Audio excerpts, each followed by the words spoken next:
Today I'm going to be taking a look at the Sigma Z Pantel 135mm f2.8.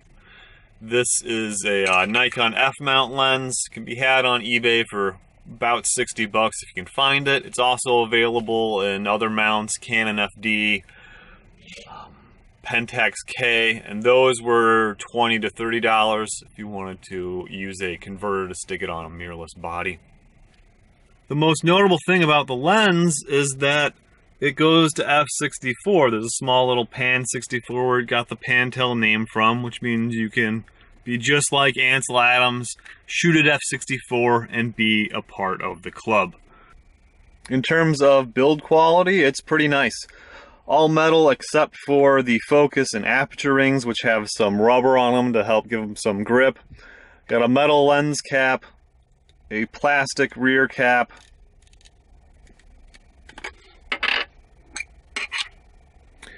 has a 6-blade aperture that again goes all the way down to f64 right there.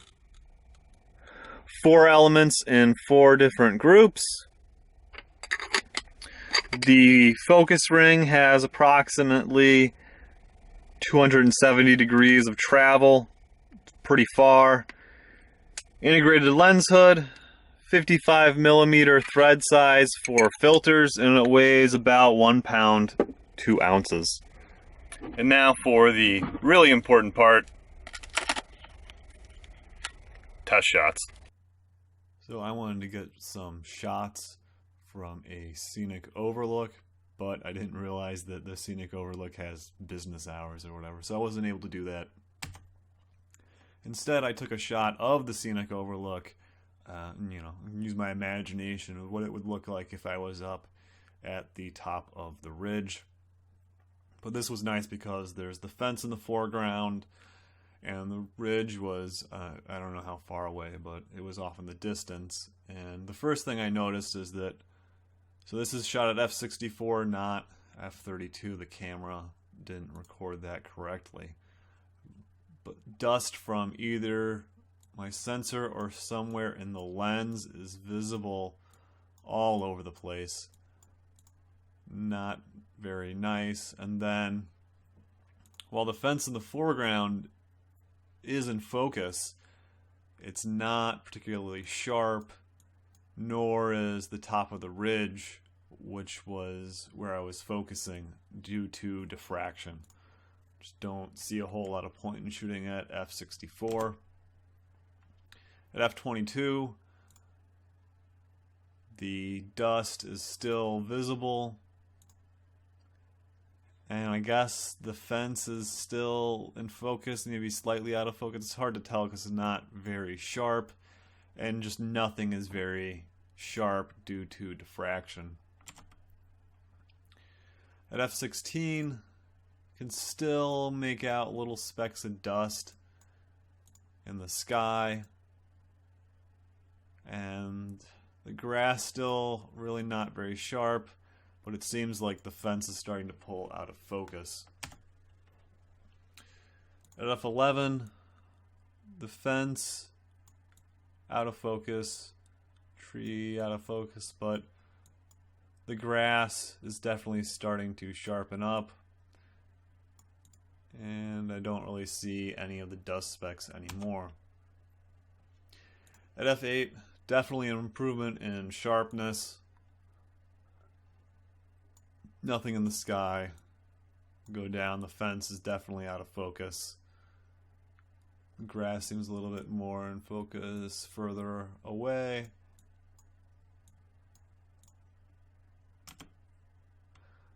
F5.6, definitely out of focus, and grass is pretty sharp. Nothing in the sky. At f4, the fence is out of focus, and I'm going to say the grass probably not as sharp as it was at 5.6. At f2.8, some vignetting really starts to set in pretty heavily, and nothing is particularly sharp either. Here's another series of shots I took. This is with the background much further. This is just shooting up through a tree. And at 2.8, the bokeh is kind of obloidal. And I'm feeling like there's definitely some lens distortion going on, making it kind of swirly. Not a huge fan of how the bokeh is rendering out. And the tree, I mean, it's not super sharp or anything. And you can see a little chromatic aberration and some ghosting. Yeah, looking for it, but when you're zoomed out, maybe over here and up here, I don't think it's that noticeable. Stop down to f4, can start to really tell that it has a 6-blade aperture. I'm really not a huge fan of how the bokeh's looking, but things on the tree are beginning to sharpen up a little bit. At f5.6, little hexagons everywhere. But things are looking pretty sharp. This is probably the sharpest the lens gets. f8, still little hexagons.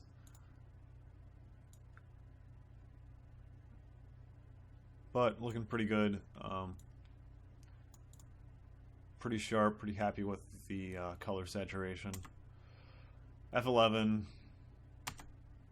f16, f22, then at f64 I can really start seeing pretty heavy diffraction when you start looking for it, and well, just about everything is in focus, and I wouldn't say that it looks particularly good. Then I've just got some random test shots of trees and stuff. You know, a tree. It has, you know, a vintage feel to it, in my opinion, with the, you know, I don't know if it's slightly muted color saturation, but pretty happy with how it's looking.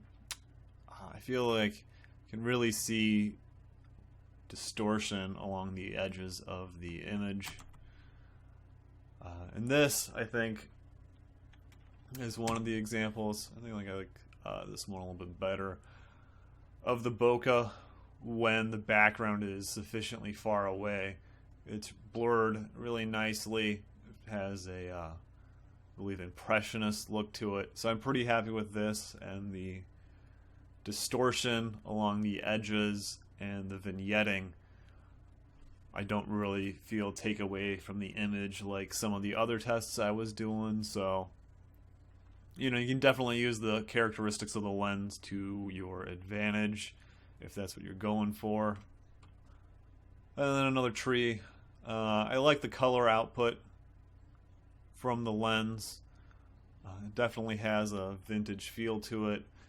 And the background was far enough away. I think that's the secret with the lens. You need to make sure that the background is well off in the distance so it blurs nicely. And here, just taking a picture of the path I was walking around on. I don't feel that the background